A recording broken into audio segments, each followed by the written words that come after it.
Hey guys, I'm Jacob. You're watching the Prepper's Bunker Outdoors. I wanted to give you a quick Ontario Sp10 Marine Raider Bowie update. I've actually been meaning to do this for quite some time, and out of nowhere, I couldn't find the knife. Kind of weird.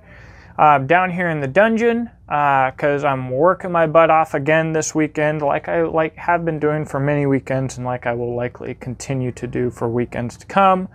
But so this video is just meant to be a really quick update. It's not meant to be anything elaborate.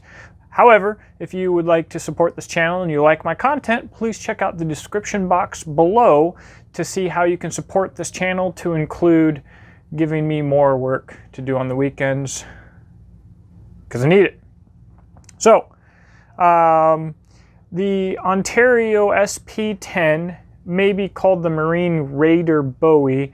However, I believe that it's safe to say that the typical use for this knife is as a woods, fire prep, bushcraft, survival, truck knife type use blade. I would say it's safe to say that when these knives are used and used heavily, that use is done in the woods and not in combat. So that is how we are reviewing it. And one of the things that I said in my initial impressions video is that I believe that the tip was too thin.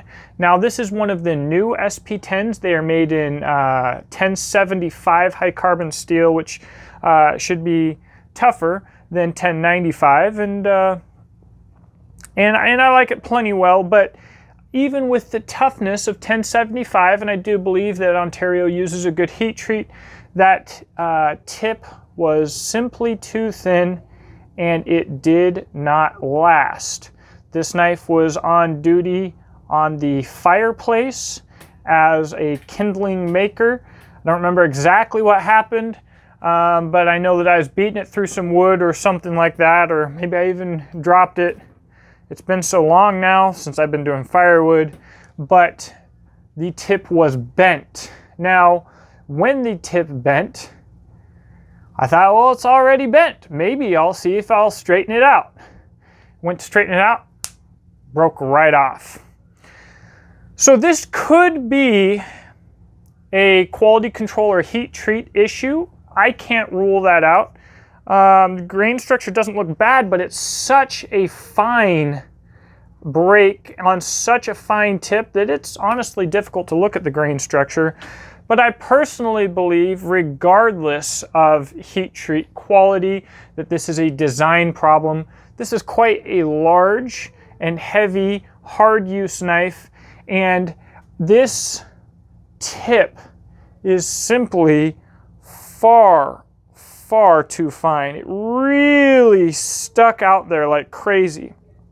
And the SP5, I mean, it's just so thin. It comes out, this wedge comes down here, and it comes out so far, that tip stuck out so far, it's kind of crazy. Now, the Sp5 Survival Bowie,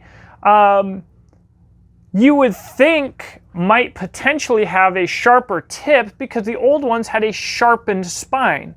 But as you'll see right now, that was not the case. The Sp5, in fact, has a thicker tip. Now, I've owned 2 Sp10s in my time, and I've handled a few more. And I've owned 3 or 4 Sp5s for some reason. And the Sp5s have all been consistent, fairly consistent, as have the Sp10s. In my experience, all of the Ontario Sp10s that I've seen had a oddly long and thin tip. I believe the idea would be for penetration. This is being marketed as kind of a monstrous combat knife, so for poking somebody. That marketing doesn't really make sense, because if you're stabbing somebody with this thing, honestly, the stabbing performance of this knife, even compared to a stock knife, between the original super thin tip and a broken tip, would probably be the exact same, because you're thrusting so much weight and the blade gets so wide, it's really not gonna matter. So in my opinion, silly design on Ontario's part when it comes to this tip. what are we going to do? I'm going to ship this off probably to Grayson Scott of Grayson Scott Knives if he wants. We're going to reshape this tip so that we're probably going to take another 1/4 inch off of it, reshape the swedge, and it's going to be a little bit thicker. You know, instead of having this swedge that comes up the back with the primary grind all the way up, we'll probably end this tip where we have a little bit more thickness, about right here. The standard thickness that the primary grind would have given us, and then we'll probably modify the swedge to make it match the new tip. But so that's where we're at. That's about all that I've got. I'm assuming that the long-term review or the update for this knife won't be coming for quite some time, not only because I'm so busy, but Grayson, I'm sure, is so busy. Blade show's coming up.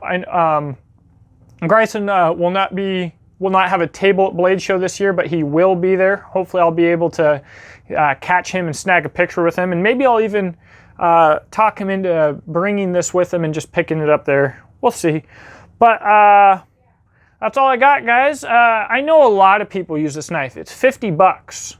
So the number of people who can get into a large knife with this blade is huge because it's only $50. And a lot of people will not agree with my assessment of the tip. A lot of people have not had problems with the tip. And for the most part, I would argue that most people, if they don't have a problem with the tip, probably haven't put the tip to any kind of point where it would potentially fail.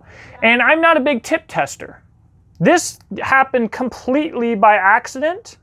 I tested the tip on the Hunglis 2 with Justin Vitito, and I believe I tested the tip on the K-Bar. Both passed with flying colors, but it's not something I usually do because it's not something I really like to do. So when this happened, I mean, it is what it is. So anyways, if you want this to be your truck knife or your woods knife, I would suggest modifying the tip or getting someone to modify the tip for you. Or, I mean, it's 50 bucks, let it break if it's going to break. If you have not gotten this knife but you are considering it, although it's not as aesthetically appealing, I would suggest getting the Ontario Sp10 instead. I do think not only for the tip, but in many ways, it is the better knife. It's just not as cool looking. That's all I got, guys. Let me know what you think in the comments section below. Thank you for watching, and I hope that you have a blessed day.